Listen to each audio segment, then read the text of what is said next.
नमस्कार, मैं श्रुति सिंह। स्वागत है आप सभी का इनसाइड के न्यूज के इस बुलेटिन में। चले जानते हैं आज की खबरों के बारे में। खबरों की शुरुआत करते हैं राजधानी रांची से।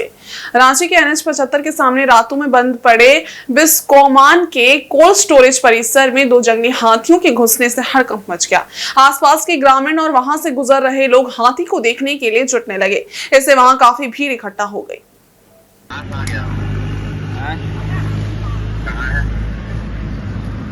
स्टोर में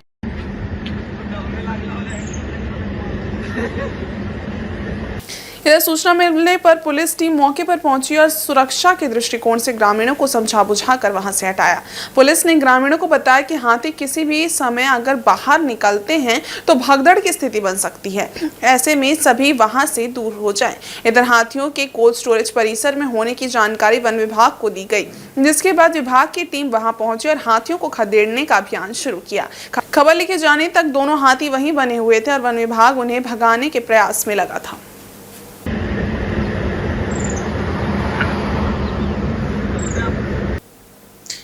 जमशेदपुर में गर्मी का मौसम आते ही जल संकट गहराने लगा है। शहर के बागबेड़ा क्षेत्र के लोग पानी को लेकर त्राहिमाम कर रहे हैं। इसे लेकर बागबेड़ा महानगर विकास समिति के बैनर तले स्थानीय लोगों ने गुरुवार को हाथों में खाली बाल्टी और बर्तन लेकर जिला मुख्यालय के समक्ष प्रदर्शन किया।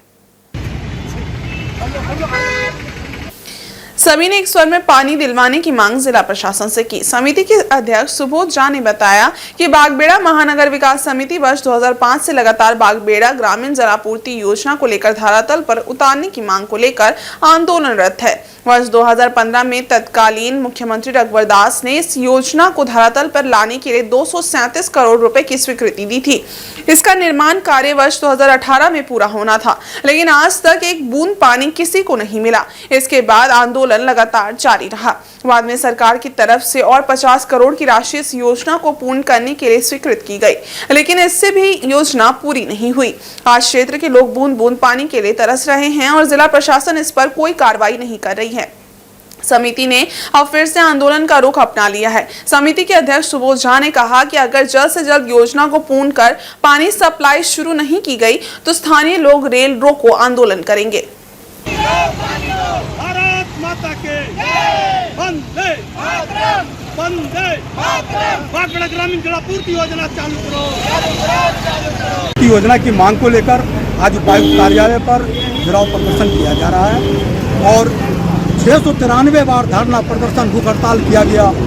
6 बार विधानसभा का घेराव, 2 बार राजभवन का घेराव, 1 बार जमशेदपुर से रांची पदयात्रा करके बागबेड़ा ग्रामीण जलापूर्ति योजना को उतारने के लिए लोगों ने आंदोलन किया। जमशेदपुर से दिल्ली पदयात्रा करके लोकसभा का घेराव के लिए सारा किया गया। 237 करोड़ रुपए का गमन हो गया, लेकिन बागबेड़ा ग्रामीण जलापूर्ति योजना धरातल पर नहीं आई। बूंद बूंद पानी के लिए लोग तरस रहे हैं। फिर 50 करोड़ 58 लाख रुपया फिर सरकार के माध्यम से उपलब्ध कराया गया। झारखंड हाईकोर्ट में जनहित याचिका दायर की गई है और आज तक जनता बूंद बूंद पानी के लिए तरस रही है। जिला प्रशासन से अविलंब आग्रह है वहाँ पे जुस्को, तारापुर एवं सभी कंपनियों को बोल करके 30 टैंकरों के माध्यम से पानी जो है बागबेड़ा के गांधीनगर, रामनगर, पोस्तो नगर, हमारे बागबेड़ा के 7 पंचायत में, दागीडी के 5 पंचायत में, कीताडी के 3 पंचायत में, सभी क्षेत्रों में पानी की व्यवस्था जो है टैंकरों के माध्यम से उपलब्ध कराया जाए, जिससे कि वहाँ की जनता बूंद बूंद पानी से अपना रियाज पा सके। और वहाँ पर सरकारी बोरिंग को बंद किया जाए, क्योंकि 600 फीट से नीचे बोरिंग में पानी नहीं निकल रहा है। इसलिए वहाँ पर सरकारी बोरिंग को बंद कर ग्रामीण जलापूर्ति योजना को धरातल पे उतारकर घर घर पाइपलाइन के माध्यम से पानी उपलब्ध कराया जाए। राजधानी रांची के कांकी रोड को बुधवार शाम स्थानीय सरहुल पूजा समिति के सैकड़ों लोगों ने विरोध प्रदर्शन करते हुए सड़क जाम कर दिया। इस कारण सड़क के दोनों ओर वाहनों की लंबी कतारें लग गई और राहगीरों तथा वाहन चालकों को भारी परेशानी का सामना करना पड़ा।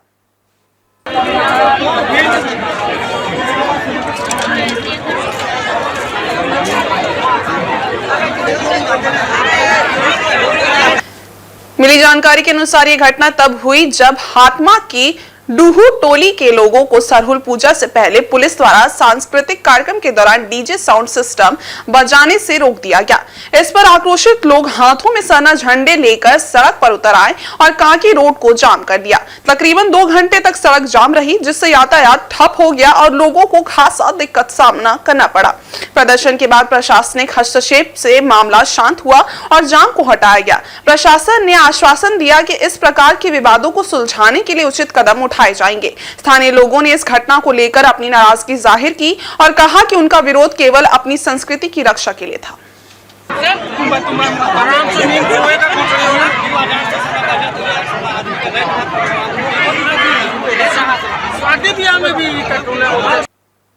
और केंद्र सरकार द्वारा वक्फ संशोधन विधेयक पेश किए जाने के बाद राजनीतिक दलों के बीच तीखी प्रतिक्रिया देखने को मिल रही है। इस विधेयक को लेकर भारतीय जनता पार्टी जहां इसे समयोजित कदम मानते हुए इसका समर्थन कर रही है, वहीं विपक्षी दल इसे लेकर अपनी आपत्तियां जता रही है। भाजपा के प्रदेश प्रवक्ता प्रतुलनाथ शाहदेव ने इस विधेयक को लेकर मीडिया से बातचीत में कहा कि केंद्र सरकार द्वारा उठाए गए इस कदम का प्रदेश बीजेपी स्वागत करती है। उन्होंने इसे समय की आवश्यकता बताते हुए कहा कि कुछ राजनीतिक दल इस विधेयक का विरोध केवल तुष्टीकरण और वोट बैंक की राजनीति के कारण कर रहे हैं। शाहदेव ने उम्मीद जताई कि ये विधेयक शीघ्र ही कानून का रूप लेगा और इसके माध्यम से वक्फ संपत्तियों के सही तरीके से प्रबंधन में मदद मिलेगी। उन्होंने कहा कि ये विधेयक वक्फ बोर्ड के कार्यों को पारदर्शी बनाने और उससे जुड़े विवादों को हल करने में मददगार साबित होगा। देखिए, वक्फ बोर्ड नेहरू जी के समय बहुत सशक्त बनाया गया और ये तो अंग्रेजों के समय का कानून था जिसमें वक्फ बोर्ड को असीम शक्तियां दी गई थी। वो जिस जमीन पर हाथ रखता वो जमीन उसकी हो जाती और अब ये प्रूव करने की जिम्मेवारी हो जाती जिसका जमीन था कि मेरी जमीन है। वक्फ बोर्ड को इसमें कुछ प्रूव नहीं करना था और ये वक्फ बोर्ड का अधिकार था कि उसके आदेश को उच्च न्यायालय और सर्वोच्च न्यायालय में भी चुनौती नहीं दी जा सकती थी। सिर्फ एक ट्रिब्यूनल था जो वक्फ बोर्ड का ही ट्रिब्यूनल था और इसके अतिरिक्त कोई महिला भी सदस्य नहीं थी, दूसरे धर्म के लोगों को जगह नहीं थी। वक्फ बोर्ड के पास आज 8,72,000 प्रॉपर्टीज है जिनका क्षेत्रफल 37 लाख एकड़ से भी ज्यादा है और कोई ऑडिट नहीं होता है और वक्फ बोर्ड ने अभी तक किसी भी जो समाज के अंतिम पायदान पर खड़े लोग होते हैं वो मुस्लिम समाज के हों उनका मदद नहीं किया। वहीं विपक्षी दलों ने इस विधेयक को लेकर अपनी आपत्तियां दर्ज कराई हैं और इसे अल्पसंख्यक विरोधी तथा असंवैधानिक करार दिया है। विपक्ष का कहना है कि ये विधेयक केवल राजनीतिक लाभ के लिए लाया जा रहा है। तो ये सही समय था इस बिल को लाने का, लेकिन बड़े अफसोसजनक तरीके से पार्टियां तुष्टीकरण की राजनीति और सिर्फ वोट बैंक की राजनीति के कारण मुस्लिमों के हक के इस बिल को अपोज कर रही है। मुस्लिमों के हक में इसलिए क्योंकि 40,000 जो मुकदमे हुए हैं वक्फ बोर्ड के ट्रिब्यूनल में उसमें 10,000 मुसलमानों ने ही किए हैं, उनकी जमीन गलत तरीके से हड़प ली गई। तो अब सिर्फ और सिर्फ तुष्टीकरण और वोट बैंक की राजनीति के कारण जो पार्टियां विरोध कर रही है वो एक्सपोज हो रही है और हमें पूरी उम्मीद है कि वक्फ बोर्ड का जो बिल है, जो संशोधन है, वो शीघ्र कानून बनेगा। रांची के पिठौरिया में सरहुल जुलूस के दौरान हुए विवाद को लेकर आदिवासी समाज के लोगों ने गुरुवार को रांची पतरातू रोड को टायर जलाकर जाम कर दिया और दुकानों को बंद करा दिया। प्रदर्शनकारी जल्द से जल्द आरोपियों की गिरफ्तारी की मांग कर रहे थे। मारने वाला को फांसी दो, फांसी दो, फांसी दो, मारने वाला को फांसी दो, फांसी दो, फांसी दो। आदिवासियों के साथ छेड़छाड़ करना बंद करो, बंद करो, बंद करो। आदिवासियों के साथ छेड़छाड़ करना बंद करो, बंद करो। बता दें कि इससे पहले बुधवार को केंद्रीय सेना समिति के अध्यक्ष अजय तिर्की ने भी प्रशासन से आरोपियों की गिरफ्तारी की मांग की थी। उन्होंने चेतावनी भी दी थी कि यदि 24 घंटे के भीतर आरोपियों को गिरफ्तार नहीं किया जाता है तो पिठौरिया चौक को बंद कराएंगे। इसी के तहत आदिवासी समाज के लोग गुरुवार की सुबह सड़क पर उतर आए और नारेबाजी करते हुए मार्ग को अवरुद्ध कर दिया। जानकारी के अनुसार रांची के पिठौरिया थाना क्षेत्र के हेड़ा बालू में झालर लगाया गया था।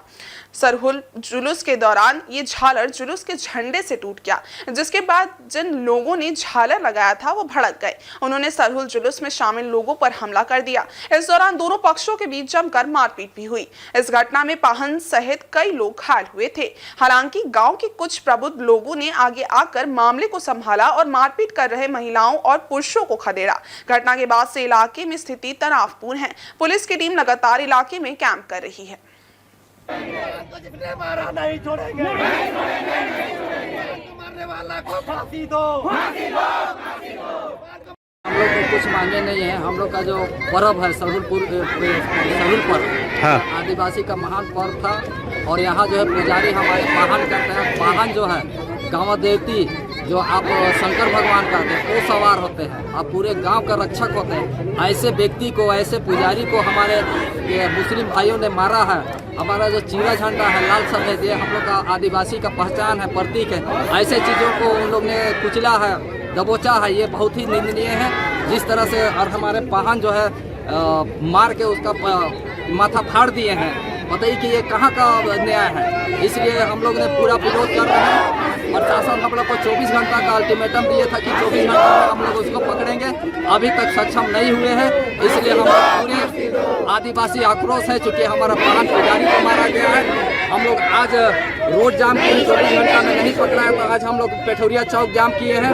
अगर प्रशासन हमारे इस कातिल को पकड़कर उसे फांसी की सजा नहीं सुनाता है, उसके कार्रवाई नहीं करती है, तो हम लोग पूरे रांची हर एक चौक चौराहा में हम लोग जाम करेंगे। साथ में रांची से भी अगर नहीं होगा तो हम लोग पूरे झारखंड हम लोग बंदी करेंगे। जिस तरह से आप आक्रोशित देख रहे हैं, हर एक चौक चौराहा में हमारे आदिवासी संगठन भाई वहाँ पर निकलने का काम करेगा, क्योंकि हमारा सबसे पहला सबसे मुख्य वाहन होता है। वाहन को ही आज हत्या ये मारने का प्रयास किया है, ये बहुत ही निंदनीय है। हमें असहनीय महसूस हुआ है। जिस दिन पूजा पाठ करता है, हमने किसी धर्म को नहीं छेड़ा, और हमारे लोग को अगर छेड़ता है तो हम उसको नहीं छोड़ेंगे, चाहे उसके लिए जो करना पड़े हम समाज के लिए हम करेंगे। और ये बहुत ये घटना है, आपने देखा होगा यूट्यूब के माध्यम से या प्रचार के माध्यम से कि उसके पीछे साइड में कितने टक्के लगे इतना। और ऐसा नहीं है लड़का कोई नया था, पहाड़ को मारना, पुजारी को मारना, मतलब समझ रहे हैं। ये बहुत ही दुखनीय घटना है, जिसको सहन बर्दाश्त करना, अगर हम आदिवासी हैं हम लेते हैं तो ये हमारे लिए बहुत दुख की बात होगी। सहनीय है, असहनीय है, उसको सहा नहीं जा सकता। हमारे पाहन के साथ में दुर्व्यवहार किया आसिफ अंसारी ने, और यहाँ हम लोग माता और बहने अपना प्रतीक चिन्ह लेके हम लोग खड़ा हैं। पाहन तो हम लोग को जानते हैं ना, गांव का पुजार है, और उसको मान सम्मान हम लोग देते हैं। और एक दूसरा कौम ने हमारा पाहन बाबा को मार दिया, ये बहुत लज्जा की बात है। ऐसे में हम लोग आक्रोशित हैं, और ये पुलिस और प्रशासन को भी कम से कम होश हवास से संभालना चाहिए, विधि व्यवस्था लेके चलना चाहिए कि नहीं है। तो वो लोग ये काम नहीं किया, जो कि आज हम लोग को रोड में उतरना पड़ा। हम लोग माँ बहन के साथ में, बाल बच्चा के साथ में हम लोग को जानते हैं रोड जाम करना पड़ा। ये भी बहुत दुर्भाग्य की बात है। हम लोग ऐसा नहीं चाहते हैं कि और कोई भी इस रोड को जाम करे, लेकिन कम से कम लोक लाज और हया को उन लोग ने धो के रख दिया। प्रशासन तो जानते हैं, प्रशासन है, दूसरे प्रशासन करने वाला गांव वाला भी पाहन बाबा को मारना चालू कर दिया। हम लोग आदिवासी जाएंगे कहाँ हो? आप देखिए कि यहाँ जो हुजूम बैठा हुआ है, यहाँ चिरा झंडा फहर रहा है। आप देखिए, अगर उस मुजरिम को अगर नहीं पकड़ता है आसिफ अंसारी को, जो हमारे पाहन बाबा के साथ में मारपीट किया है, अगर उसको अगर नहीं मार उसको अगर गिरफ्तार नहीं करते हैं, तो ये आने वाला दिन में हम लोग को छोड़ने नहीं जा रहे। रांची मौसम विज्ञान केंद्र के अनुसार विंड के कन्वर्जेंस के कारण झारखंड के मौसम में आर्द्रता देखी जा रही है, जिससे झारखंड में थंडर क्लाउड्स बनती दिख रही हैं। मौसमी स्थिति ये है कि बंगाल की खाड़ी से टफ दक्षिण पूर्वी मध्य प्रदेश तक स्टैंड कर रहा है।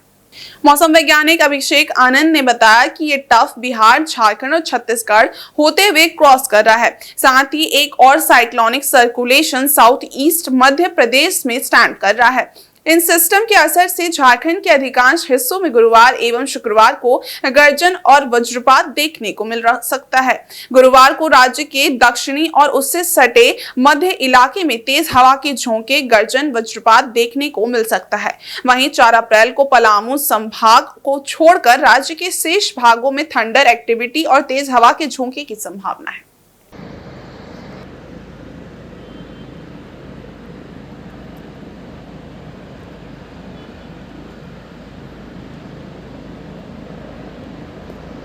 कल की बात करें तो कल में जो राज्य के दक्षिणी इलाके उससे सटे हुए मध्य इलाके हैं, वहाँ तेज हवा के झोंके गर्जन वज्रपात के साथ में 40 से 50 किलोमीटर प्रति घंटे के हिसाब से भी चल सकते हैं। और उससे सटे हुए जो पश्चिमी और उत्तरी इलाके हैं, वहाँ पे 30 से 40 किलोमीटर प्रति घंटे के हिसाब से भी ठंडा सेल के समय में आपको हवा देखने को मिल सकते हैं। कल में संथाल परगना में जो मौसमी गतिविधि के चांसेस काफी कम है। अगर परसों में बात करें तो परसों पलामू संभाग में चांसेस कम है। शेष भाग में थोड़ा सा थंडर एक्टिविटी के चांसेस रहेंगे, जबकि हवा की गति 30 से 40 किलोमीटर प्रति घंटे के हिसाब से रहेगी। तो आज में येलो अलर्ट है अलर्ट है। तो ये जो थंडरस्टॉर्म लाइटनिंग वाली बारिश है ये पूरे दिन भर नहीं होती। जब भी प्रॉपर मॉइस्चर फीडिंग होता है, टेम्परेचर सफिशिएंट रहता है तो ठंडा क्लाउड बनते हैं। उस समय आपको थंडरस्टॉर्म के साथ में लाइटनिंग देखने को मिल सकती है और तेज हवा के झोंके देखने को मिल सकते हैं। उनसे झारखंड वासियों से हम उम्मीद करेंगे कि जब आपके क्षेत्र में ऐसी अगर वार्निंग जाती है या ऐसी स्थिति आपको आसमान में देखने को मिलती है तो आप सतर्क रहें, सावधान रहें, सुरक्षित स्थानों पर शरण लें और उस समय बाहर निकलने से बचें। इलेक्ट्रॉनिक और इलेक्ट्रिकल उपकरणों को उस समय इस्तेमाल करने से आप बच सकते हैं। तो अभी 2-3 दिन का जो मौसम गतिविधि है उसमें जो मैक्सिमम टेम्परेचर है उसमें 2 से 3 डिग्री तक गिरावट देखने को मिलेगा। उसके तत्पश्चात फिर अगर हम लोग बात करेंगे तो 5 तारीख से फिर जो टेम्परेचर है वो फिर 3 से 4 डिग्री बढ़ेगा। तो अभी ये टेम्परेचर फ्लक्चुएशन थोड़ा सा झारखंड में आपको देखने को मिलेगा। धन्यवाद। इधर सरायकेला में इस वर्ष भगवान श्री जगन्नाथ अपने अग्रज बलभद्र तथा बहन सुभद्रा के साथ नए रथ पर अपनी मौसी गुंडीचा के घर पधारेंगे। रथ निर्माण कार्य अक्षय तृतीया से प्रारंभ होने जा रहा है। इसके लिए सभी तैयारियां पूरी कर ली गई हैं। उड़ीसा के कोणार्क स्थित गुरु प्रसाद और उनकी टीम ने हाल ही में सरायकेला जगन्नाथ मंदिर पहुंचकर श्री जगन्नाथ सेवा समिति के साथ बैठक की। बैठक में रथ निर्माण को लेकर सभी तैयारियों पर बिंदुवार चर्चा की गई। समिति के अध्यक्ष राजा सिंह देव ने बताया कि इस वर्ष महाप्रभु भगवान जगन्नाथ की रथ यात्रा के लिए नया रथ बनाने का निर्णय लिया गया है। इसके लिए उड़ीसा कोणार्क के अनुभवी कारीगरों को आमंत्रित किया गया है और रथ निर्माण के लिए अंतिम सहमति बन चुकी है। कोणार्क से आए कारीगर अक्षय तृतीया से रथ निर्माण कार्य शुरू करेंगे। समिति का लक्ष्य है कि नया रथ नेत्र उत्सव तक पूरी तरह तैयार हो जाए। रथ निर्माण के इस महत्वपूर्ण निर्णय से क्षेत्र के श्रद्धालुओं में उत्साह और उमंग का माहौल है। उन्होंने कहा कि आयोजन समिति रथ यात्रा को भव्य बनाने के लिए प्रतिबद्ध है।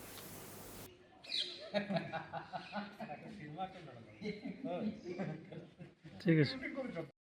सभा समिति द्वारा इस वर्ष सरायकेला जगन्नाथ यात्रा के लिए नया रथ बनाने का प्रस्ताव आया हुआ है। इसीलिए आज उड़ीसा से हमारे जो जगन्नाथ रथ के कारीगर हैं कोणार्क उड़ीसा से आए हुए हैं और एक तरह से हम लोग आज ये फाइनल कर लिया गया है कि इस वर्ष सरायकेला रथ यात्रा के लिए नया रथ निर्माण होगा और इस निमित्त इन लोग आज उसका ब्लूप्रिंट तैयार करके और जो भी उसको अक्षय तृतीया को उसको कार्य को शुरू किया जाएगा। नेत्रोत्सव तक उसको ख़त्म करते हुए इस साल हम लोग ये निर्णय किए हैं कि रथ यात्रा नया रथ बनेगा और महाप्रभु जगन्नाथ का अगर आशीर्वाद रहा तो निश्चित रूप से हम लोग इस कार्य में सफल होंगे। आदित्यपुर के इमली चौक स्थित आदिवासी कल्याण समिति एवं आदिवासी कला संस्कृति भवन की 4 दीवारी निर्माण को लेकर बुधवार को विवाद खड़ा हो गया था। समिति और स्थानीय लोगों के बीच उत्पन्न हुए विवाद को सुलझाने गुरुवार सुबह गम्हरिया सीओ अरविंद कुमार बेदिया मौके पर पहुंचे। तो हम लोग को तो सब पता है क्या करें।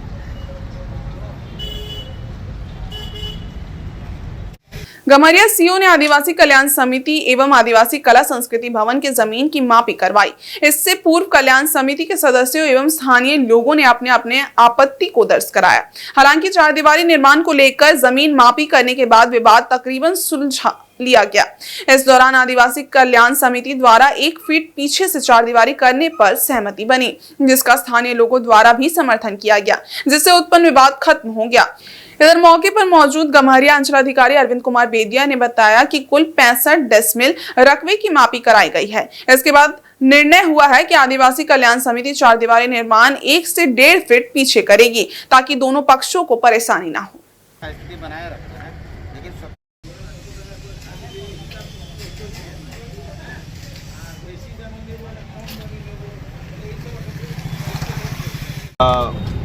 मुख्यतः एक हमारे पास कंप्लेन आया था जिसमें ये था कि आदिवासी कल्याण समिति जो कि आदित्यपुर मौजा में है तो 4 दीवारी से संबंधित कोई समस्या या विवाद हमारे संज्ञान में आया था। तो उसी के तहत आज सुबह यहाँ पर जांच कराया गया। एक पूरे रकबे का जांच कराया गया। लगभग 65 डेसिमल का रकबा था और जो दोनों पक्ष के लोग थे उन दोनों पक्ष के लोगों के साथ बैठकर आपसी सहमति बनाई गई है। साथ ही साथ जो मूलतः कुछ जो छोटे मोटे मुद्दे थे जैसे कि सड़क संबंधी मुद्दा हो या नाली संबंधी मुद्दा उसका निराकरण कर लिया गया है। आशा है कि भविष्य में इस तरीके का यहाँ पर और किसी विवाद की होने की संभावना नहीं है। दोनों पक्ष भी इस बात से सहमत है। वहीं पूर्वी सिंहभूम जिले के पोटका से हाता, हल्दी पोकर समेत अन्य स्थानों पर चैती छठ की तैयारी पूरी कर ली गई है। इस खास मौके पर छठ व्रतियों की सुविधा को ध्यान में रखते हुए हल्दी पोखर पूर्वी पंचायत की मुखिया देवी कुमारी भूमिज के नेतृत्व में छठ घाट की सफाई अभियान चलाया गया।